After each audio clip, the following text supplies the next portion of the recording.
Salam sehat selalu. Sebelum saya mulai perkuliahan pada hari ini, mohon informasi apakah suara saya bisa didengar dengan jelas? Jelas, Pak. Siap. Oke, baik ya. Jadi tadi mohon maaf ya, saya harus mengingatkan berulang-ulang untuk beliau ya, karena beliau kalau tidak diingatkan sering lupa ya. Jadi kami sebetulnya juga sudah mengingatkan melalui Pak Ruli, karena kalau beliau dikontak melalui HP agak susah untuk meresponnya. Jadi mohon maaf tadi saya harus mengingatkan beliau ya. Baik ya, pada kesempatan pagi hari ini saya akan menyampaikan berkaitan dengan pokok bahasan probabilitas ya. Untuk materinya mungkin bisa dilihat di kolon ya, saya sudah mencoba untuk upload di sana ya, Anda bisa melihat di sana ya. Kemudian yang berkaitan dengan perkuliahan ini ya, jadi saya kira materinya sangat banyak. Kalau Anda menghendaki enrichment ya, pengayaan dengan mencari informasi di internet, saya kira sangat banyak sekali ya, sehingga nanti harapan saya ya, Anda bisa secara aktif untuk menambah ya informasi berkaitan dengan pokok bahasan ini ya. Baik, untuk Anda semuanya, ini biologi apa istilahnya, biologi angkatan 2018 ya. Ada 19. Pak. Oh, ada yang perbaikan atau yang kelas biologi biostatistika kelas A ada menggabung di sini, Mbak Aisyah Hanurandi?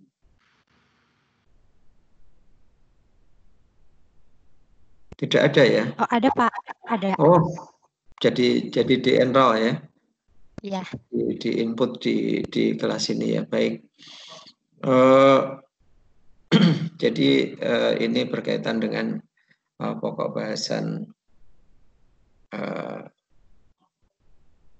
konsep dasar ya, konsep dasar probabilitas ya. Ini nanti sangat penting ya, mengapa Anda harus belajar tentang probabilitas, karena ini nanti akan membantu ya, akan membantu suatu penelitian, sebuah penelitian dalam rangka nanti apa istilahnya, tentunya berkaitan dengan enumerasi data, juga bisa berkaitan dengan pengolahan data maupun pengambilan suatu keputusan ya dalam suatu penelitian. Oleh karena itu Anda harus memahami ya konsep-konsep dasar yang berkaitan dengan probabilitas ya. Jadi kalau bicara tentang probabilitas itu nanti banyak hal ya yang tentunya dipelajari ya. Tentunya dalam pertemuan yang relatif singkat ini tidak semuanya bisa di apa istilahnya dijelaskan, sehingga nanti harapan saya Anda bisa mencari informasi tambahan di tempat lain atau di internet ya, dalam rangka untuk pengayaan ya. Jadi untuk konsep dasar probabilitas ini hal yang sangat fundamental ya. Di samping nanti Anda juga perlu memahami hal-hal yang lain berkaitan dengan probabilitas, seperti distribusi probabilitas diskrit, kemudian distribusi norma, teori keputusan, kemudian manfaat probabilitas ya, dan sebagainya. Jadi nanti kalau bersentuhan dengan konsep dasar probabilitas, tentunya ini tentang manfaatnya bagaimana, pendekatannya bagaimana, hukum dasarnya seperti apa, kemudian teori Bayes maupun juga menggunakan Microsoft Excel ya untuk probabilitas. Jadi semuanya itu nanti sangat penting ya, di dalam membantu ya apa istilahnya, membantu suatu penelitian, sehingga nanti kita akan lebih mudah di dalam pengambilan suatu keputusan. Baik ya, jadi berkaitan dengan probabilitas ya, di sini definisi ya, secara definisi adalah probabilitas itu sebuah peluang ya dari suatu kejadian ya, dari suatu peristiwa ya. Jadi nanti ini sangat penting ya. Jadi untuk melihat peluang ya, peluang dari suatu kejadian. Ini tentunya nanti kalau Anda sering melihat ya fenomena di lapangan ya, melihat misalnya suatu populasi tertentu ya, ini nanti bisa ya menggunakan pendekatan probabilitas ini untuk melihat peluang ya munculnya suatu kejadian ya. Ini sangat penting. Biasanya nanti berkaitan dengan apa misalnya estimasi suatu populasi di lapangan ya. Ini juga sangat penting sekali ya. Nanti di dalam apa misalnya kegiatan-kegiatan yang berkaitan dengan monitoring ya dan evaluasi keanekaragaman hayati misalnya, ini sangat sangat bermanfaat ya nanti di dalam apa istilahnya melihat ya peluang-peluang suatu kejadian yang ada di lapangan ya. Jadi ini sangat penting berkaitan dengan nanti monitoring ya, monitoring dan evaluasi keanekaragaman hayati ya, seperti itu, terutama fauna ya, itu sangat sangat menarik. Ya, manfaatnya apa? Manfaat harus belajar probabilitas ini adalah untuk membantu ya pengambilan suatu keputusan yang tepat ya.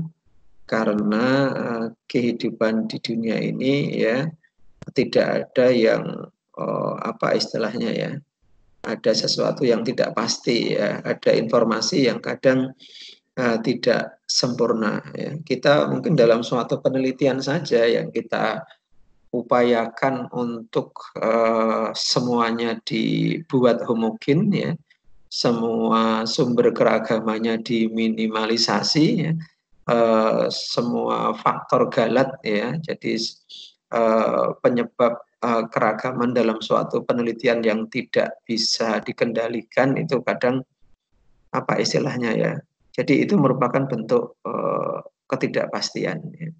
Walaupun semuanya sudah dibuat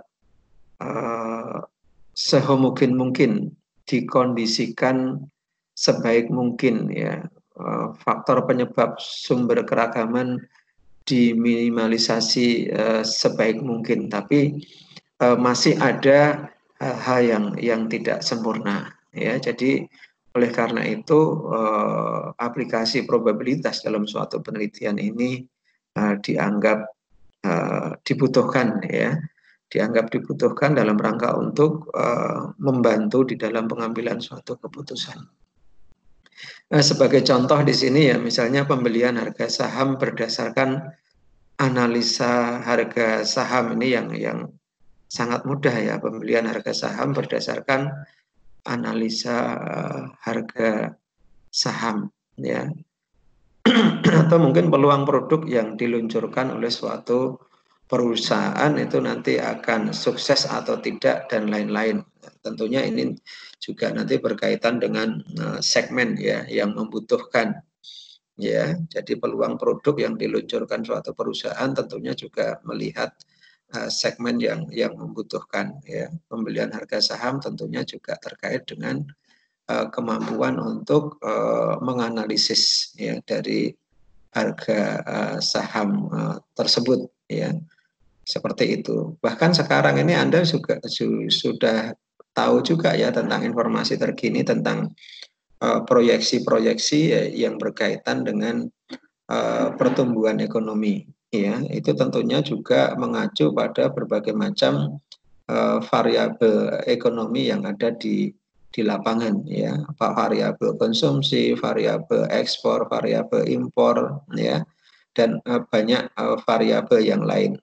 Sehingga baru saja ya dari Kementerian Keuangan sudah memproyeksikan, ini kan juga apa istilahnya ya probabilitas juga ya, memproyeksikan ya tentang pertumbuhan ekonomi di negara kita, di mana pada kuartal ketiga ini mengalami pertumbuhan minus ya, antara 2,9, ada yang menyatakan 3% minus ya. Jadi kuartal keempat, kalau suatu negara dengan pertumbuhan ekonomi ya, selama 4 bulan yang ketiga dalam 1 tahun itu pertumbuhannya negatif, maka suatu negara tersebut dinyatakan resesi ya.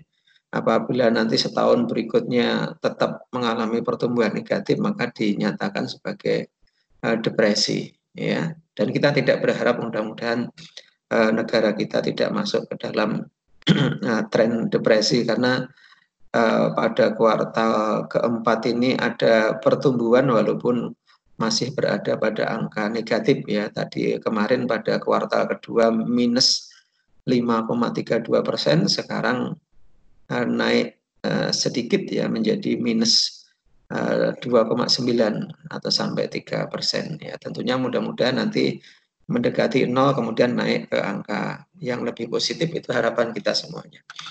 Jadi menarik kalau bicara tentang arah situ ya, belajar tentang ekonomi makro, walaupun kita seorang biologi, kalau mau belajar ekonomi makro juga menarik. Ya, jadi bicara tentang probabilitas ini merupakan suatu ukuran ya tentang kemungkinan suatu peristiwa atau event yang akan terjadi di masa mendatang ya. Jadi dengan memahami konsep probabilitas ini juga istilahnya apa ya? Ini merupakan apa istilahnya untuk mengestimasi ya peluang-peluang yang akan terjadi di masa yang akan datang ya. Mungkin ini istilahnya apa ya, mungkin zaman Indonesia dulu itu pujangga ya, pujangga ya, seperti Ronggo Warsito dan sebagainya ya, teori futuristik itu ya. Ya, jadi berdasarkan mengamati variabel-variabel yang ada sekarang untuk membantu mengestimasi peluang-peluang yang akan terjadi di masa yang akan datang ya. Jadi ini sangat menarik tentunya ya.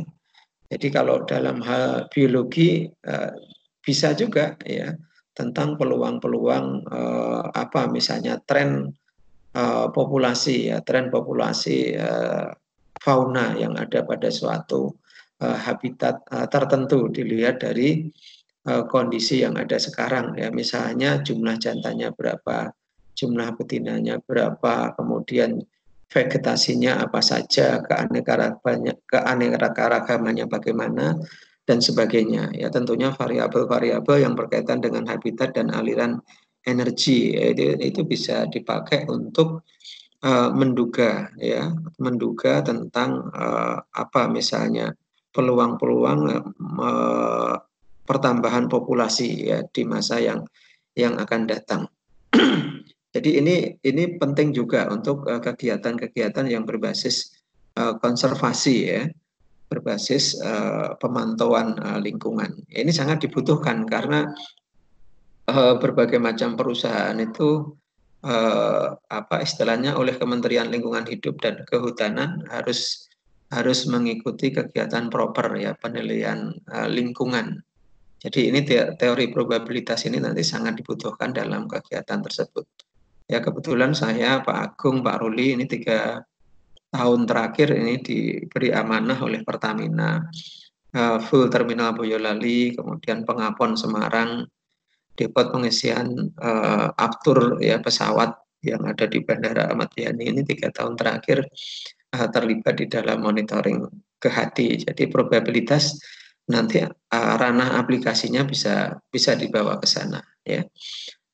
Kemudian ya berkaitan dengan percobaan, misalnya pengamatan terhadap beberapa aktivitas atau proses yang memungkinkan timbulnya paling sedikit 2 peristiwa tanpa memperhatikan peristiwa mana yang akan terjadi. Ini contoh lain di ranah percobaan, ya. Jadi bisa berupa mengamati, ya, beberapa aktivitas atau proses, ya, yang memungkinkan timbulnya paling sedikit 2 peristiwa, ya, tanpa memperhatikan peristiwa mana yang akan terjadi.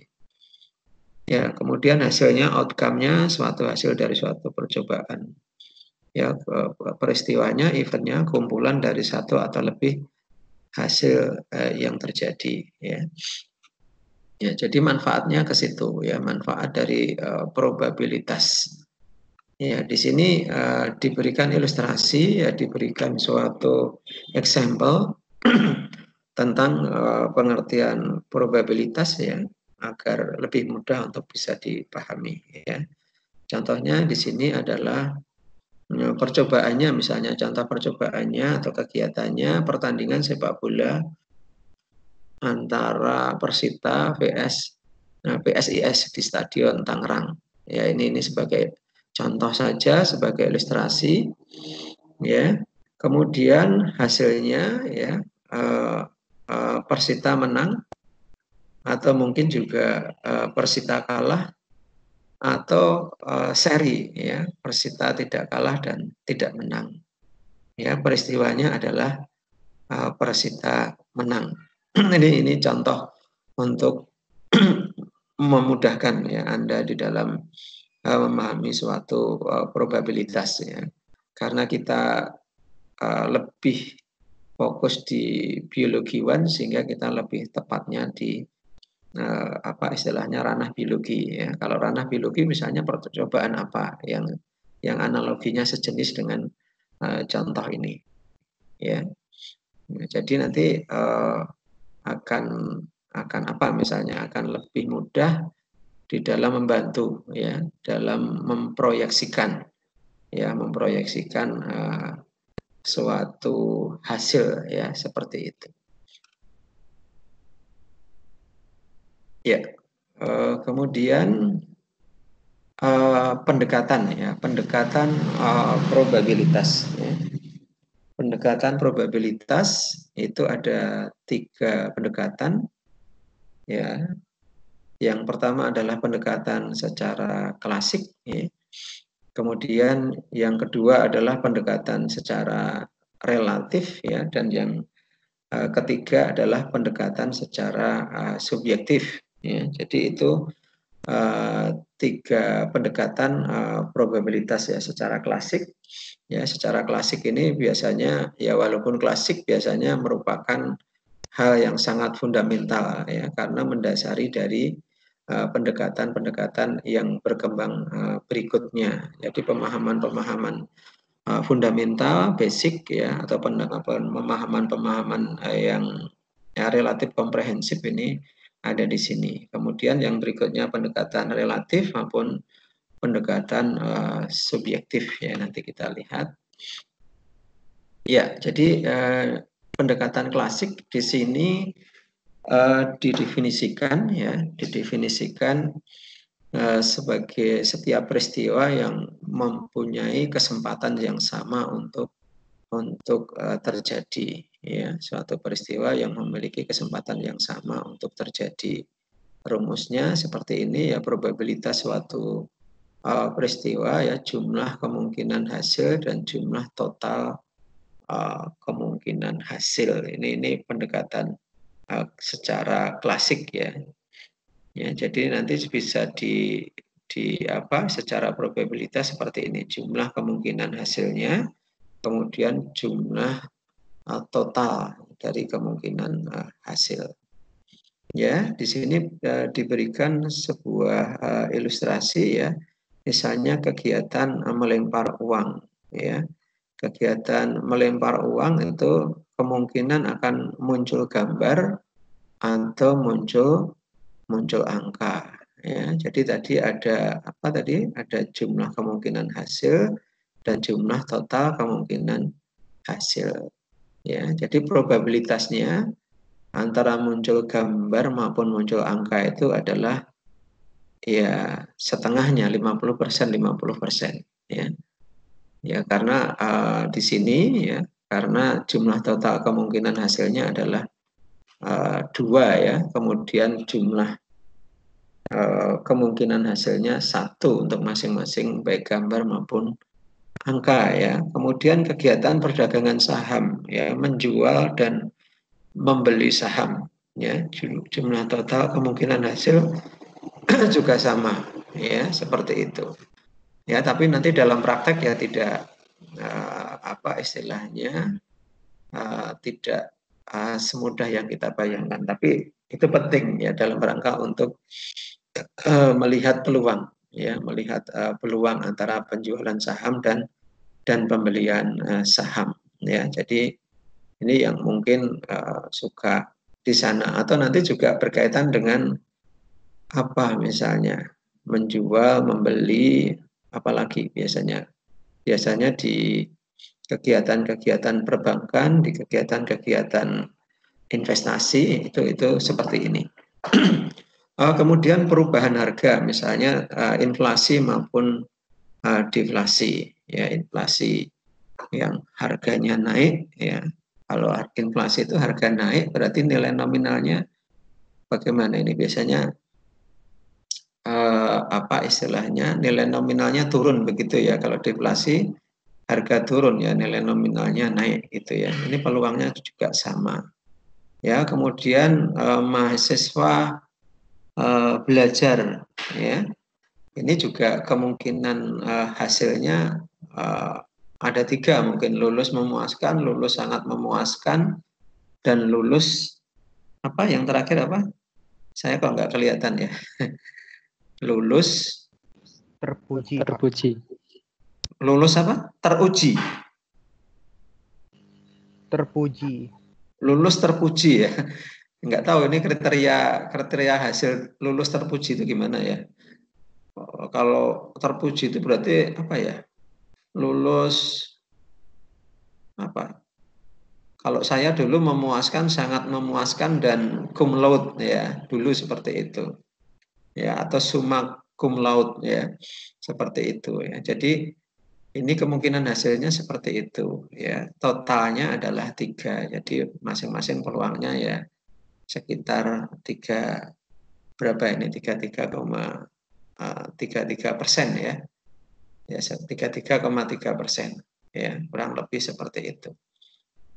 Ya, ini pendekatan secara klasik ya. Nanti Anda coba membuat sebuah analogi ya. Analogi misalnya berkaitan dengan konservasi hewan ya. Berkaitan dengan konservasi hewan. Nanti kemungkinan hasilnya itu apa? Ya, kalau konservasi hewan kemungkinan hasilnya apa? Konservasi badak Sumatera misalnya. Kemungkinan hasilnya apa kira-kira? Pada suatu habitat dengan vegetasi atau aliran energi yang sesuai dengan habitat badak, berarti bagaimana, Mas? Kemungkinan hasilnya apa? Apa yang kemungkinan Lestari. Bagaimana? Kalau tidak lestari, kemungkinan bisa punah. Kalau tidak lestari, bisa punah. Lestari itu berarti apa? Lestari itu hidup ya, berarti ya. Atau bisa beranak pinak, tumbuh dan berkembang biak, atau dia mengalami infertil ya, mengalami infertil ya, tidak tumbuh dan tidak berkembang biak, dan akhirnya bisa punah ya. Itu kemungkinan hasilnya ya. Jadi masing-masing punya peluang 50% ya, seperti itu. Ya, itu penting nanti dalam suatu kegiatan konservasi dengan membuat pendekatan probabilitas itu sangat penting ya. Misalnya juga sama ya, ini nanti biasanya berkaitan dengan misalnya asumsi peningkatan keanekaragaman jenis atau kemelimpahan jenis suatu insekta pada suatu kawasan tertentu, nanti akan naik atau akan turun ya, seperti itu. Nanti bisa dibuat probabilitas ya. Jadi nanti bagi para enumerator ya, dari para ahli yang bergerak di dalam bidang analisis dan dampak lingkungan, AMDAL ini penting ya untuk menggunakan pendekatan probabilitas tersebut ya. Ya, kemudian untuk yang berikutnya adalah pendekatan relatif ya. Pendekatan relatif ini probabilitas suatu kejadian tidak dianggap sama, tergantung dari berapa banyak suatu kejadian yang terjadi ya. Jadi ini definisi dari pendekatan relatif ya. Jadi probabilitas suatu kejadian ya tidak dianggap sama, tergantung dari berapa banyak suatu kejadian terjadi ya. Jadi misalnya di sini rumusnya jumlah peristiwa yang terjadi, jumlah total percobaan ya. Nah, jadi ini penting juga ya, pendekatan relatif ini ya. Pendekatan relatif ini sangat penting ya. Misalnya di sini diberikan ilustrasi, diberikan example dalam 12 bulan ya. 10 bulan terjadi inflasi ya. Dan 2 bulan deflasi ya. Maka ya probabilitas inflasi sekian dan probabilitas deflasinya adalah sekian ya. Jadi ini menunjukkan bahwa kejadiannya tidak sama ya, tergantung dari berapa banyak suatu kejadian itu terjadi, atau mungkin sebaliknya ya. Jadi deflasinya terjadi di dalam 7 bulan, misalnya inflasinya terjadi dalam 5 bulan, sehingga kejadiannya tidak sama ya, seperti itu. Ini menggunakan pendekatan relatif ya, seperti itu. Ya mungkin juga dalam penggiat konservasi juga sama ya. Misalnya dia berupaya untuk mengembalikan ya, melepas liarkan ya hewan-hewan liar ke alamnya ya, kemudian dilakukan pengamatan selama 1 tahun. Ya mungkin per bulannya diamati ya, seperti itu ya. Per bulannya diamati, kemudian nanti tinggal variabelnya ditentukan, variabelnya apa ya, seperti itu ya. Jadi nanti peluang hidup dan peluang matinya ini kan selama 1 tahun ya, dalam pengamatan setiap bulan itu kan berbeda-beda ya. Setiap 1 bulan bagaimana diamati ya, seperti itu. Ya, jadi ini menggunakan pendekatan yang sifatnya adalah relatif ya, seperti itu. Jadi kejadiannya tidak sama ya. Tapi kalau yang pendekatan klasik tadi kejadiannya sama ya. Jadi ini lebih menarik ya, dengan menggunakan pendekatan relatif ini akan menjadi lebih menarik ya, seperti itu. Ya, kemudian yang berikutnya adalah pendekatan subjektif ya. Probabilitas suatu kejadian didasarkan pada penilaian pribadi yang dinyatakan dalam suatu derajat kepercayaan ya. Kalau sifatnya penilaian pribadi ini yang ya, istilahnya kalau saya lebih pasnya adalah yang pendekatan yang sifatnya relatif ya. Kalau kejadian didasarkan pada penilaian pribadi yang dinyatakan dalam suatu derajat ya kepercayaan ya, itu tentunya saya belum tahu secara persis ya. Nanti coba Anda cari di internet ya. Derajat kepercayaan ini apakah berkaitan juga dengan variabel-variabel yang nanti membutuhkan pengolahan secara statistik ya, dengan derajat kepercayaan tertentu ya. Jadi kalau misalnya mengarah ke sana ya tentunya bisa diterima ya, bisa diterima. Tapi kalau misalnya hanya berdasarkan penilaian pribadi dengan menggunakan instrumen ya, instrumen itu belum established ya, belum mapan dan bisa digunakan ya secara sahih ya, tentunya ini tidak bisa digunakan. Lebih baik menggunakan pendekatan yang sifatnya relatif ya, seperti itu. Kemudian konsep dasar hukum ya, probabilitas ya. Konsep dasar hukum probabilitas ya seperti ini ya, mengikuti hukum penjumlahan ya. Mengikuti hukum penjumlahan ya. Di sini misalnya dinyatakan P dalam kurung A atau B sama dengan ini P dalam kurung A ya ditambah P dalam kurung B ya. Ini ilustrasinya misalnya PA misalnya 0,35, PB 0,40, P dalam kurung C 0,25, maka P ya atau C sama dengan 0,35 ditambah 0,25, 0,60 ya. Kemudian diilustrasikan di sini peristiwa atau kejadian bersamanya seperti ini ya. Ini apa istilahnya untuk peristiwa atau kejadian bersama ya. Ini seperti apa istilahnya?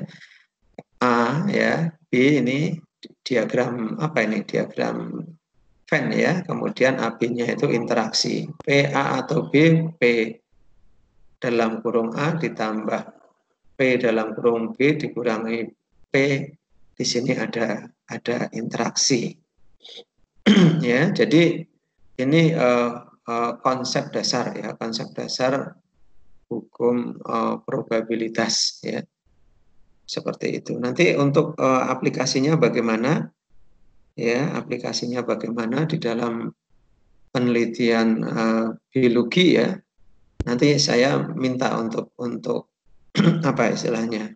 Anda mencari ya informasi yang berkaitan dengan aplikasi ya, aplikasi tentang hukum probabilitas terutama yang berkaitan dengan ini ya, hukum penjumlahan atau mungkin juga peristiwa atau kejadian bersama ya. Nanti contoh silahkan untuk mencari ya, atau ini sebagai tugas ya, sebagai tugas ya bagi Anda semuanya untuk memberikan contoh ya untuk kasus ini.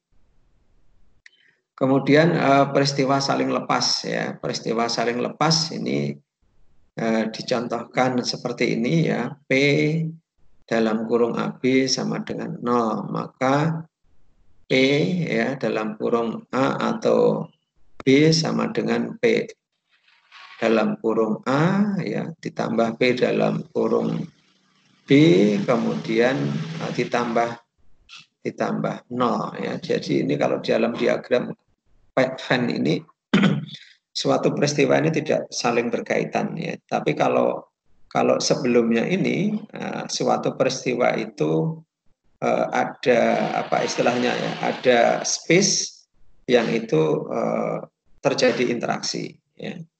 Silahkan ya Anda nanti bisa melihat ya, dalam kegiatan-kegiatan konservasi ya, kemudian nanti Anda mungkin juga sudah paham tentang teori habitat, teori komunitas ya, pasti di situ ada interaksi antar individu dan sebagainya ya. Jadi nanti aplikasinya bagaimana. Kalau peristiwa saling lepas ini ya, ini tidak ada apa istilahnya interaksi antar peristiwa ya.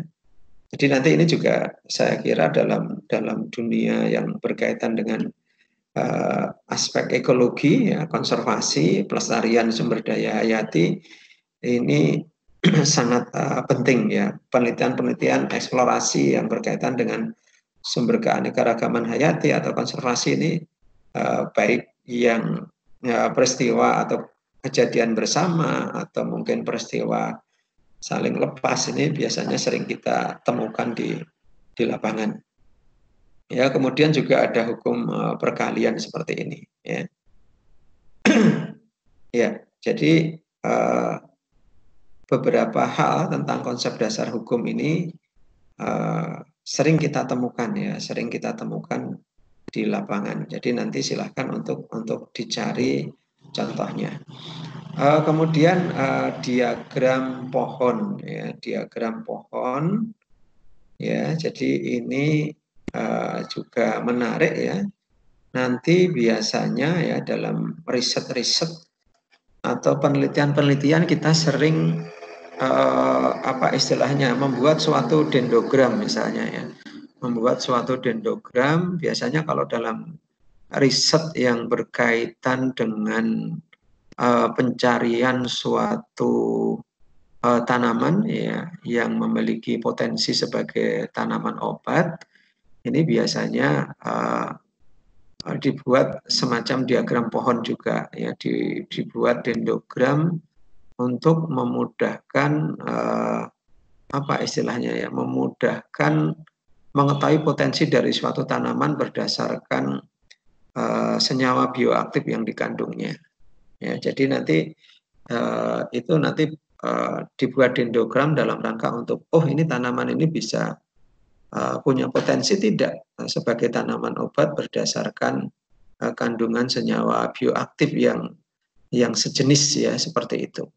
Ya, kalau misalnya mengandung kandungan senyawa bioaktif yang sejenis ya dimungkinkan itu punya potensi sebagai herbal medicine ya, seperti itu. Jadi ini biasanya teman-teman yang bergerak di ranah biofarmasi ya, purifikasi senyawa tunggal untuk bahan obat ya pada suatu tanaman ini menarik ya untuk ke sana. Jadi ternyata juga konsep dasar probabilitas ini nanti bisa diarahkan untuk mendukung ya riset-riset yang bergerak di dalam bidang biofarmasi ya, purifikasi senyawa tunggal atau pengelompokan suatu tanaman untuk melihat peluangnya sebagai bahan herbal medicine, bahkan bisa sebagai obat ya, obat tunggal ya, seperti itu. Karena obat itu bisa crude dalam bentuk herbal medicine atau dalam bentuk purifikasi senyawa tunggal ya, seperti itu.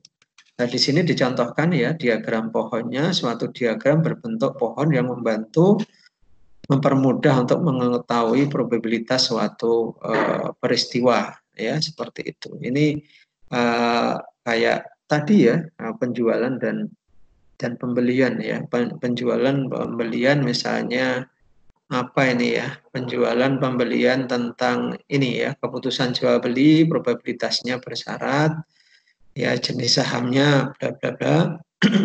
Kemudian probabilitasnya seperti ini ya. Jadi ini mungkin sangat membantu bagi pelaku-pelaku yang bergerak di sektor pasar saham ya, seperti itu ya. Walaupun ini juga nanti bisa diimplementasikan di lapangan di ranah pertanian maupun farmasi. Ya, kemudian ini ada teorema Bayes ya, merupakan probabilitas bersyarat suatu kejadian terjadi setelah kejadian lain ada ya.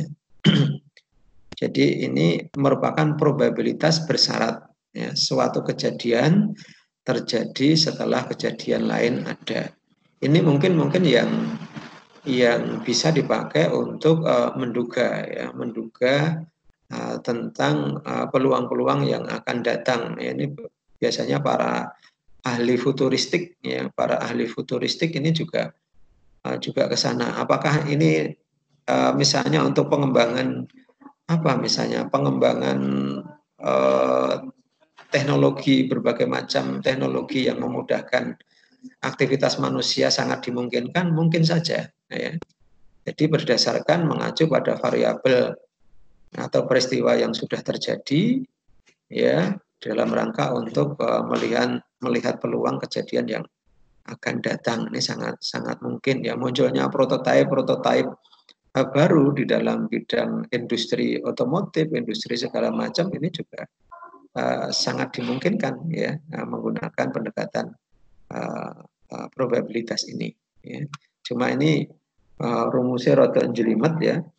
Nah, kita sebagai seorang biologi dihadapi pada rumus yang kayak begini ini butuh mencermati secara pelan-pelan dan harus belajar ya. Tapi belajarnya tidak sebatas belajar menghitung, tapi mencoba belajar untuk memahami ya secara komprehensif sehingga nanti bisa menjadi apa istilahnya ya, bisa menjadi suatu sumber inspirasi ya di dalam kita menggunakan, mengaplikasikan untuk kebutuhan riset kita sebagai seorang biologiwan.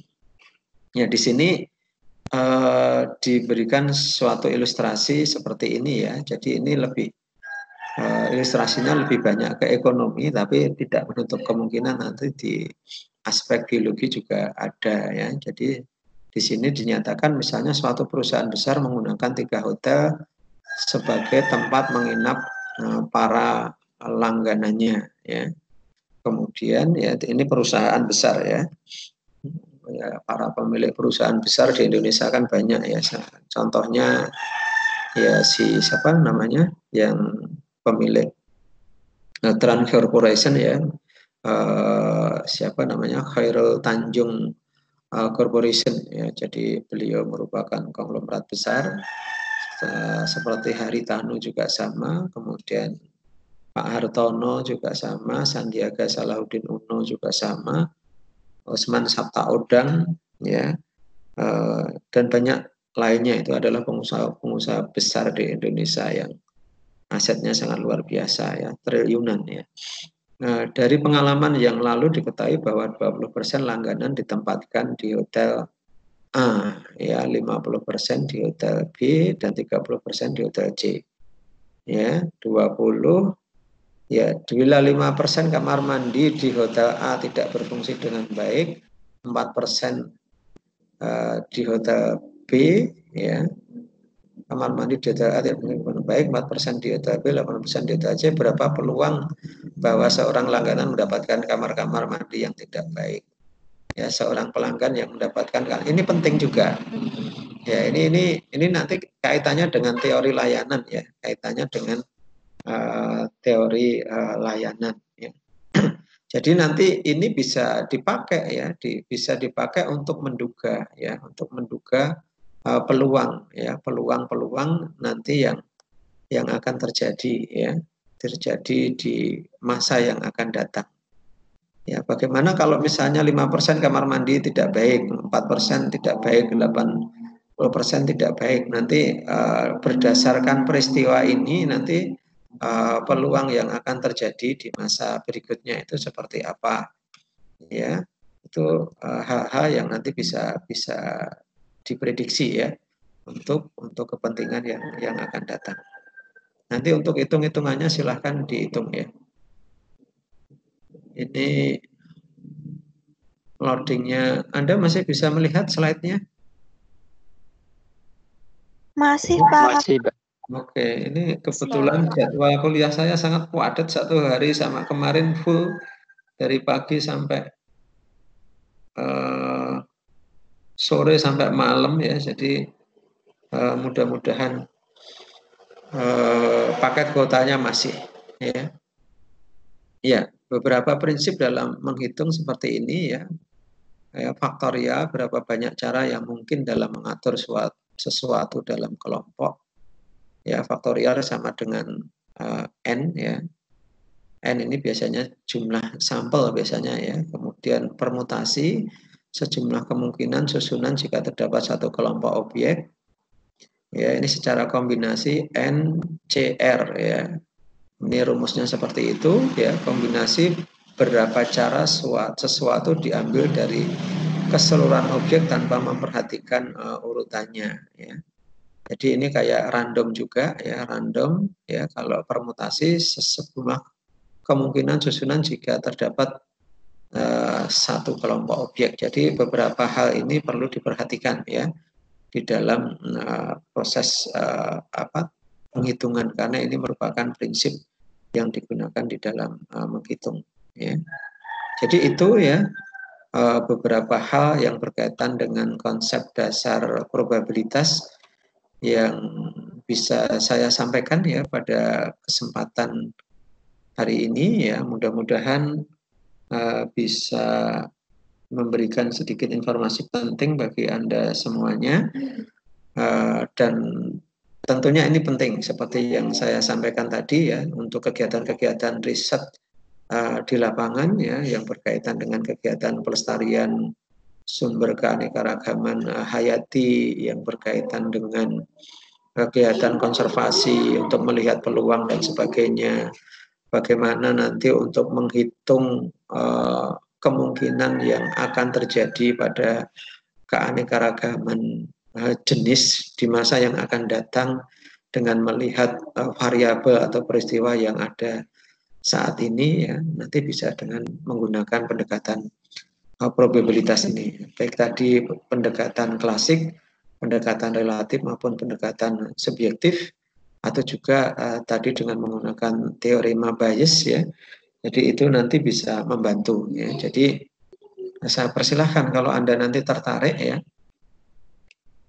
terutama kebetulan saya Pak Agung, Pak Ruli masih sering ya terlibat di dalam monitoring ke hati. Ini hal yang sangat menarik, apalagi nanti kalau Anda tertarik untuk belajar AMDAL ya, walaupun kursusnya mahal ya, tapi itu nanti sangat menarik sekali karena setiap institusi perusahaan ya, institusi BUMN yang ada di Indonesia itu diwajibkan ya untuk mengikuti proper ya. Jadi penilaian dari pemerintah tentang kinerja perusahaan BUMN maupun perusahaan swasta di dalam pengelolaan lingkungan ya, termasuk juga pendirian suatu perusahaan-perusahaan biasanya juga menggunakan analisis AMDAL. Jadi ini nanti pendekatan-pendekatan probabilitas bisa digunakan.